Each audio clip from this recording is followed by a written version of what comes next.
Ok ma reine, si t'es bloquée dans une énergie masculine, que t'as envie d'être vraiment beaucoup plus féminine, de développer ton énergie féminine, je vais te donner tous mes meilleurs conseils pour développer au max ton énergie féminine, pour avoir le princess treatment, pour genre vraiment être la reine de la féminité. Moi faut savoir qu'avant quand j'étais genre au collège lycée, j'étais vraiment pas féminine. Et quand je voyais mes copines qui étaient là, elles étaient dans leur énergie féminine au max du max. Et elles, à chaque fois, elles avaient des mecs qui les respectaient, elles avaient le princess treatment, elles avaient le beauty privilege, tout ça.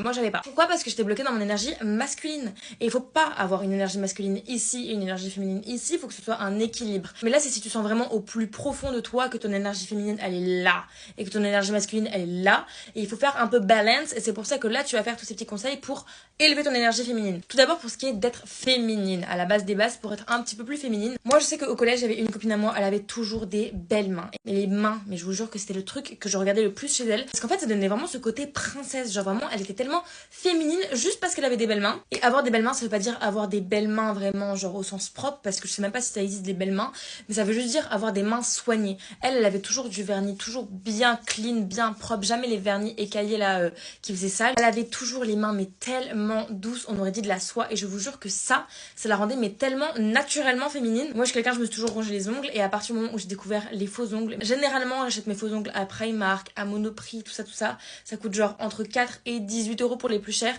et ça tient du feu de Dieu. Et ça veut pas nécessairement dire avoir des ongles hyper longs, hyper chers, hyper travaillés, ça veut juste te dire avoir des ongles propres. Donc même si t'aimes pas le vernis, même si t'aimes pas les faux ongles, si t'as des ongles naturellement longs, franchement t'as trop de la chance déjà, mais juste les avoir propres. Du beau blanc, pas des ongles tout marron, tout caca là.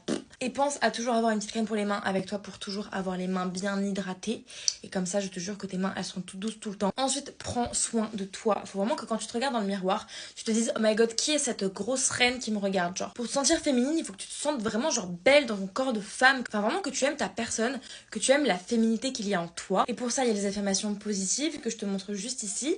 Et il y a aussi les musiques qui élèvent ton énergie féminine que je te mets ici aussi. Et moi, je te jure que le matin, quand je me prépare avec ce genre de musique, ou le soir quand je fais mes méditations et tout, mon journaling, etc., avec ce genre de musique, mais je me sens tellement powerful, genre vraiment, la femme qui est en moi, elle est là. Et aussi, prends soin de toi. Par prends soin de toi, je veux dire, fais des petites routines matin et soir. Surtout le soir, pour moi, c'est le moment où tu peux prendre vraiment le plus soin de toi. C'est là où tu vas pouvoir faire ta everything shower. Bon, ça se fait une fois par semaine maximum, parce que c'est là où vraiment tu vas te faire ton gommage, tu vas te faire ton masque pour les cheveux, ton gommage du cuir chevelu. Si vous voulez que je vous explique un peu plus en détail ma everything shower, et ben je serais ravie de vous la faire. Tout ce qui est cheveux, soin pour le corps, soin pour le visage. Et le soir, c'est vraiment là où tu peux te faire des night routines cocooning, prendre soin de toi, une petite tisane qui te fait du bien à la santé. Tu regardes ta meilleure série, tu mets des petites bougies, tu fais un petit masque, tu peux te faire masser par ton copain si t'as un copain. Mais voilà, genre vraiment, tu prends soin de ta personne, tu prends soin de toi, et ça vraiment, je te jure que ça va tellement faire ressortir ton côté féminin. Ensuite, les bijoux, ça va tellement t'aider à te trouver beaucoup plus féminine. Moi, je sais qu'à l'époque, mes bijoux, je mettais un peu tout et n'importe quoi. Je faisais pas attention à ce qui m'allait au teint,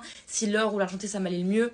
Je faisais pas attention à ce qui me mettait vraiment en valeur, ce que j'aimais vraiment dans les bijoux. Et depuis que j'ai appris vraiment à prendre déjà des bijoux de meilleure qualité, je peux faire des bijoux qui me correspondent vraiment, je me sens tellement mais fashionista, je me sens tellement femme quand je sors dehors, je suis tellement en mode powerful, la reine que je suis. Et je vous jure que les jours où j'ai pas mes bijoux, je me sens comme un gros caca. Et franchement, les bijoux, ça élève tellement ton énergie féminine, ça te rend tellement, mais je sais pas, moi j'adore ça.